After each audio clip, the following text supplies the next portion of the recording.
వరంగల్ జిల్లా బీజేపీ ఉపాధ్యక్షుడు ఏకాంతం గౌడ్ గారు, మాజీ జెడ్పీటీసీ శైలజ సుధాకర్, మాజీ ఎంపీపీ రజిత కుమార్, చాలామంది పెద్దలు ఉన్నారు.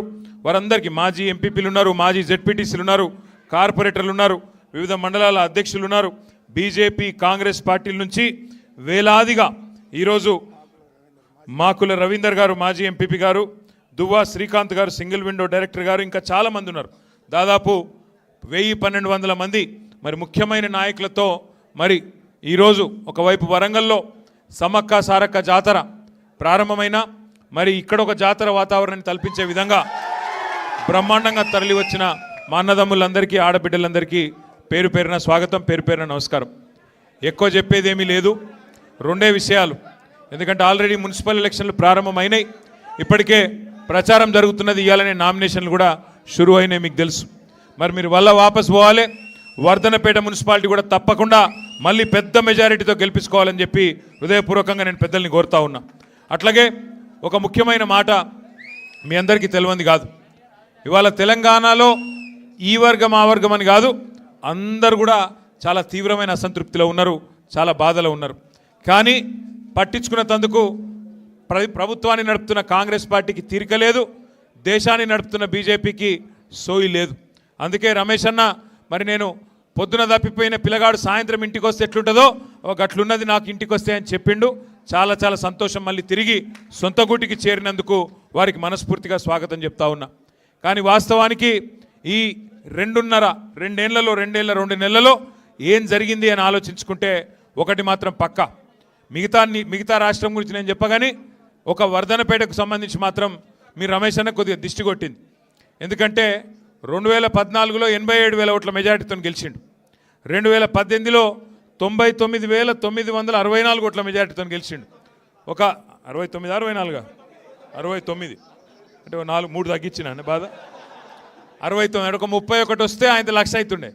మేము ఎప్పుడు ఎడ్డిస్తుంటిమి, అరే ఇంకొక 31 కోట్లు వస్తే 1,00,000 వస్తుండే ఎడ్డిస్తుంటిమి, ఈసారి కొడతావుతీ అంటుంటిమి. అందరి దిష్టి కలిగింది, ఆయనతో మన 16,000 ఓట్లతో పోయింది. కానీ నాకు విశ్వాసం ఉంది, మళ్ళా తప్పకుండా వర్ధనపేటలో బ్రహ్మాండమైన మెజారిటీతో మళ్ళీ గులాబీ జెండా ఎగురుతుంది. మీ అందరి ఆశీర్వాదంతో అటు దయన్న ఇటు రమేష్ అనే నాయకత్వంలో మంచి మెజారిటీతో మళ్ళా విజయం సాధిస్తామనే విశ్వాసం మీ అందరినీ చూస్తే నాకు కుదురుతూ ఉన్నది. రమేష్ గారి నాయకత్వంలో తప్పకుండా రేపు వర్ధనపేటలో అటు మున్సిపాలిటీ కానీ ఇటు దయన్న మార్గదర్శకత్వంలో మున్సిపాలిటీ కానీ నియోజకవర్గం కానీ ముందుకు తీసుకొని పోదాం. ఇంకా చాలా విషయాలు మాట్లాడేది ఉన్నది, కానీ 2 విషయాలు నేను చెప్పి నేను ముగిస్తా. ఒకటి, దయచేసి కొత్త పాతాన్ని చూడకుండ్రి, ఎందుకంటే అన్న చెప్పింది కరెక్ట్, దయన్న కూడా. మరి రమేష్ అన్న ఒక సంవత్సరం దూరం అయితే మరి అక్కడ కూడా చాలామంది నాయకులు గట్టిగా పార్టీని పట్టుకొని ఉన్నోళ్ళు ఉన్నారు. నేను కోరుతా ఉన్నా రమేష్ అన్నను దయన్నను అందరికి సమన్వయం చేయండి. పాత కొత్త మా లలితక్కున్నది, ఇంకా చాలామంది పెద్దలు ఉన్నారు, వారిని కూడా దయచేసి కలుపుకపోండి. ఎక్కడ కూడా మళ్ళీ తేడా రాని, ఇక్కడ నీకు తెలియని వాళ్ళు ఎవరు లేరు, ఇక్కడ అందరూ పాతోళ్ళే, అందరు నీ వాళ్ళే, దయచేసి ఆ తేడా రావద్దు. మా తమ్ముడు విశాల్ కూడా ఎక్కడ ఉన్నాడు, ఆడున్నాడు, ఇక్కడ ఉన్నాడు. ఇగో తమ్ముడు గతంలో కూడా మంచి కార్యక్రమాలు ఆర్గనైజ్ చేసిండు, యూత్ను కూడా బాగా ఆర్గనైజ్ చేసిండు.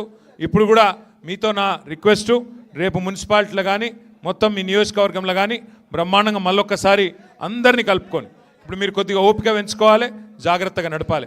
ఇలా ఒక ఓపిక లేనోడు, తెలివి లేనోడు ఈ రాష్ట్రాన్ని పరిపాలిస్తున్నాడు, మీరు చూస్తున్నారు. పాపం ఆయనకు వర్ధనపేటలో కూడా గట్లే ఉందట, లేదు ఓపిక లేదు, మీరు చూస్తున్నారు. ముఖం బాగా లేక వెనకటి కూడా అద్దంబల కొట్టిండట, గట్లున్నది రేవంత్ రెడ్డి కథ. నడపశాత అయితే లేదు, అప్పుడేమో అడ్డమైన అబద్ధాలు చెప్పిండు, గద్దెనెక్కి కూర్చున్నాడు. ఇలా నడపశాతం అయితే లేదు, తెల్లారులేస్తే కేసీఆర్ని తిట్టుడు తప్ప ఇంకొక పని శాత కాదు. ఏమైందిరాబాయి నీ 15,000 రైతు బంధు అంటే లాగుల తొండలు ఇడుస్తా అంటాడు. ఏమైరా 2,500 వారి 2,500 ఇస్తా అంటివి, 100 రోజులు ఇస్తా అంటివి, ఏం సంగతి అంటే నీ పేగులు మెడలు వేసుకుంటా అంటాడు. నువ్వు గట్టిగా అడిగినావు అనుకో, ఏమైనా తులం బంగారం అంటే గుడ్లు వీకి గోటీలు ఆడతా అంటాడు. బెదిరించుడు, పచ్చి అబద్ధాలు చెప్పుడు ఒకటే నేర్చుకున్నాడు. కాంగ్రెస్ కార్యకర్త వర్ధనపేటల గల్లీలో మొదలు పెడితే ఢిల్లీ దాకా కాంగ్రెస్ వాళ్ళు ఒకటే అబద్ధం చెప్తున్నారు.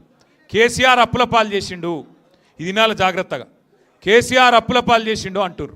మీరు జాగ్రత్తగా వినాలే, 10 మందికి చెప్పాలి. ఎంత దుర్మార్గమైన ప్రచారం అంటే, పెద్దలు చెప్తారు అబద్ధం చెప్పినా అతికినట్టు చెప్పాలి అని. ఒక మంత్రి ఏమో 6 లక్షల కోట్ల అప్పు అంటాడు, ఇంకో మంత్రి 7 లక్షల కోట్ల అప్పు అంటాడు. ముఖ్యమంత్రి ఏమో 8 లక్షల కోట్ల అప్పు అయింది అంటాడు. అసలు ఎంత అయింది అప్పు, కేసీఆర్ ఎంత చేసిండు అని చెప్పి ఒక బీజేపీ ఎంపీ మొన్న పార్లమెంట్లో బీజేపీ ప్రభుత్వాన్ని అడిగిండు. మీ దగ్గర మొత్తం ఉంటాయి కదా హిసాబ్ కితాబు, ఎందుకంటే మీ కిందనే ఆర్బీఐ ఉంటుంది, రిజర్వ్ బ్యాంక్ ఆఫ్ ఇండియా ఉంటుంది, అన్ని రాష్ట్రాల లెక్కలు వాళ్ళే చూస్తారు, మీ కిందనే కాగు ఉంటుంది కాగు. మరి ఆ కాగు ఈ ఆర్బీఐ ఇద్దరితో మాట్లాడి మాకు వాస్తవం చెప్పుకొని కాంగ్రెస్ వాళ్ళ మాటలు మేము నమ్ముతలేమని చెప్పి ప్రశ్న వేసిండ్రు. వేస్తే కుల్లం మొత్తం విషయం బయటకు వచ్చింది. ఏం చెప్పింది ప్రభుత్వం, కేంద్ర ప్రభుత్వం, రిజర్వ్ బ్యాంక్ ఏం చెప్పిందంటే కేసీఆర్ గారు గద్దెనెక్కినాడు జూన్ 2, 2014 నాడు రాష్ట్రం నెత్తి మీద ఉన్న అప్పు 72,000 కోట్లు. కేసీఆర్ గారు గద్దె దిగినాడు డిసెంబర్ 3, 2023 నాడు 3,50,000 కోట్లు. అంటే 3,50,000 వెళ్ళి విరాసత్గా వచ్చిన 72 తీసేస్తే 2,80,000 కోట్ల అప్పు 10 ఏళ్లలో కేసీఆర్ చేసిండు. సరే చేసిండు 2,80,000 కోట్లు. ఏం చేసిండు కేసీఆర్? మరి అన్ని సగబెట్టిండు. ఏం సగబెట్టిండు? కాంగ్రెస్ వాడు ఆగం చేసి కరెంట్ ఇయ్యక సావగొట్టి అర్ధరాత్రి దొంగలు వచ్చే కరెంటు కోసం కావలగాసే పరిస్థితి నుంచి 24 గంటల కరెంటు రైతులకు ఇచ్చేతందుకు, ఫ్రీ కరెంట్ ఇచ్చేతందుకు 10 ఏళ్లలో 50,000 కోట్ల రూపాయలు ఉత్త కరెంటు కోసమే ఖర్చు పెట్టిండు కేసీఆర్. అట్లాగే 1,00,000 కోట్లు 93,000 కోట్లు కరెక్ట్గా చెప్పానంటే కాళేశ్వరం లాంటి ప్రాజెక్టు కట్టి మొత్తం గోదావరి పరివాహక ప్రాంతంలో బెహతరీన్గా నీళ్ళిస్తే ఇవాళ మొత్తం వరి ధాన్యం ఉత్పత్తిలో భారతదేశంలో నెంబర్ 1 రాష్ట్రం చేసిండు కేసీఆర్. అట్లాగే రైతన్నల కోసం స్వాతంత్రం వచ్చిన తర్వాత ఏ నాయకుడు ఇయ్యలే 70 లక్షల మంది రైతుల కోసం 73,000 కోట్లు మీరు అడగక ముందే 11 కీజన్లు టింగుమని నాటేసే టైంకు మీ ఖాతాలో వేసిండు కేసీఆర్. ఇంటింటికి నల్లబెట్టి 40,000 కోట్ల రూపాయలు ఖర్చు చేసి మరి బ్రహ్మాండంగా నీళ్ళు ఇచ్చిండు కేసీఆర్. తెలంగాణ రాకముందు 5 మెడికల్ కాలేజీలు ఉండే, తెలంగాణ వచ్చినాక కొత్త జిల్లాలు చేసి 33 మెడికల్ కాలేజీలు 33 నర్సింగ్ కాలేజీలు పెట్టిండు కేసీఆర్. అవును కేసీఆర్ అప్పు చేసిండు, కానీ 1000 గురుకులాలు కట్టించిండు. కేసీఆర్ అప్పు చేసిండు. మీ వరంగల్లో తెలంగాణలోని అతి పెద్దదైన 24 అంతస్తుల ఎంజీఎం దవాఖానా కట్టిండు కేసీఆర్. కేసీఆర్ గారు అప్పు చేస్తే 10 జిల్లాల్లో ఐటీ హబ్బులు కట్టిండు. మరి అలా నేను అడుగుతున్నా, కేసీఆర్ అప్పు చేసి నిర్మాణం చేసిండు, మరి నువ్వేం చేసినావు 2 ఏళ్లలో? 2 ఏళ్లలోనే రేవంత్ రెడ్డి వచ్చినాక 2,50,000 కోట్ల అప్పు చేసిండు. 2,50,000 కోట్ల అప్పు. ఒక్క కొత్త ఇటుక పెట్టిండా ఎక్కడన్నా? ఓ కాలువ తవ్విండా? ఓ చెరువు మంచిగా చేసిండా? రైతు బంధు 2 సార్లు ఎగ్గొట్టిండా లేదా? గదే 10,000 అది 2 సార్లు ఎగ్గొట్టిండు. ముసలోళ్ళకు 4,000 ఇస్తా అన్నాడు, ఆ 2,000 కూడా 2 నెలలు ఎగ్గొట్టిండు. నేను ముందే చెప్పిన, అందుకే తులం బంగారం ఇస్తా అని చెప్తే నేను ముందే చెప్పిన, అమ్మ వీళ్ళు బంగారం ఇచ్చేవాళ్ళు కాదు, మెడల పుస్తల తాడెత్తుకపోయేటో లంగలు వీళ్ళని చెప్పిన. నిజంగా కూడా గదే చేసిండు. ఇవాళ ఆఖరికి ఏం జరిగింది అంటే అబద్ధాల మీద బతుకుడు అలవాటు చేసుకున్నాడు. కేసీఆర్ గారు అన్ని సగబెట్టుకుంటూ వచ్చిండు. కరెంటు సగబెట్టిండు, మంచిళ్ళని సగబెట్టిండు, మన పల్లెటూర్లను సగబెట్టిండు, మన పట్టణాలను సగబెట్టిండు. వీడేమో ఎగబెడుతున్నాడు. అన్ని ఎగబెట్టుడు ఎండబెట్టుడు మొత్తం రాష్ట్రాన్ని పండబెట్టుడు తప్ప చేసిందేమీ లేదు. ఈ 2 ఏళ్ళు తెలంగాణకు మాత్రం శటగోపం పెట్టిండు తప్ప చేసిందేమీ లేదు. దయచేసి మీతో ప్రార్థన ఒకటే, ఒకసారి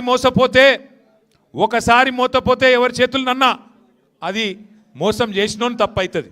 ఒకసారి మోసపోతే, కానీ రెండోసారి కూడా వాని చేతులనే మోసపోతే, మళ్ళీ మోసపు మాటలే నమ్మితే ఈసారి తప్పు మనదవుతుంది. అందుకే పాత కొత్త అనే పంచాయతీ పక్కకు పెట్టుండ్రి. ఉండే కొంత అక్కడక్కడ ఏముండే అంటే మీకు తెలుసు, అక్కడక్కడ కొద్ది ఎమ్మెల్యేల మీద కోపం ఉండే. మరి మా ఎమ్మెల్యే పోతే కేసీఆర్ ఉంటాడు కదా అనుకున్నారు కొంతమంది. అనుకున్నారా మీరు కూడా వర్ధనపేటలో గట్లే? కొంతమంది అనుకున్నారు తీగని అనుకున్నదిగా ఓడగొట్టరు, లేకపోతే ఎందుకు ఓడిపోతారా? కానీ ఈసారి అనుకోవద్దిగా, ఈసారి గట్ల చూడొద్దిగా. ఈసారి కారు గుర్తు మీద ఎవరొస్తే వాళ్ళే కేసీఆర్ పంపించిండు, ఆయనకే ఓటెత్తామనాలి తప్ప ఇక కోడిగుడ్డు మీద ఈకలు వేసి కూడా బంద్ చేయాలి. ఈయన మంచోడా చెడ్డోడా, ఈయన దొడ్డుగున్నాడా సన్నగున్నాడా పొట్టిగున్నాడా పొడుగున్నాడా అన్ని కేసీఆర్ సార్ చూసుకొని టికెట్ ఇస్తాడు. కాబట్టి ఈసారి మాత్రం కారు గుర్తు మీద ఎవరైనా వస్తే గులాబీ కండువా కప్పుకొని ఇక కేసీఆర్కే ఓటేస్తున్నా అనుకొని, అది గల్లీ ఎలక్షన్ అయినా ఢిల్లీ ఎలక్షన్ అయినా ఒకటే ఆలోచన చేయాలి, గట్టిగా గుద్దాలి. ఉంటుంది కుటుంబం అన్నాక, ఒక పెద్ద కుటుంబం అన్నాక పంచాయతీలు ఉంటాయి, తాకట్లు ఉంటాయి. కానీ నేను ఇదివరకు చెప్పినా మళ్ళీ చెప్తున్నా, గుల్గాలే అలగాలే కొట్లాడుకోవాలి, కానీ అర్రలో కొట్లాడుకోవాలి. గులుగుడు గులుగుడే గట్ల. రేపు మున్సిపల్ ఎలక్షన్ల గులగాలి అలగాలి, కానీ బీఫారం ఇచ్చినాక మళ్ళీ కారు గుర్తు మీద ఎవరైనా కూర్చున్నాక ఇక పోయి ఒత్తుడే ఉండాలి తప్ప గుద్దుడే ఉండాలి తప్ప ఆగద్దు. దయచేసి మళ్ళీ చెప్తున్నా, ఈసారి వరంగల్లా 12కి 12 కొట్టాలి. మళ్ళీ బ్రహ్మాండంగా గులాబీ జెండా ఎగిరి కేసీఆర్ గారిని సీఎం చేయాలి. వర్ధన్నపేటలో బ్రహ్మాండంగా మళ్ళీ తిరిగి గులాబీ జెండా ఎగిరేయడానికి రమేష్ గారి నాయకత్వంలో, దయన్న మార్గదర్శకత్వంలో ముందుకు పోదాం. తప్పకుండా మంచి ఫలితం తీసుకుందాం. రమేష్ అన్న తిరిగి ఇంటికి రావడం అందరికీ కూడా సంతోషంగా ఉందని చెప్పి మళ్ళొకసారి తెలియజేస్తూ, తీసుకోద్దు థ్యాంక్ యూ. మళ్ళొకసారి మీ అందరికి థ్యాంక్ యూ. జై తెలంగాణ.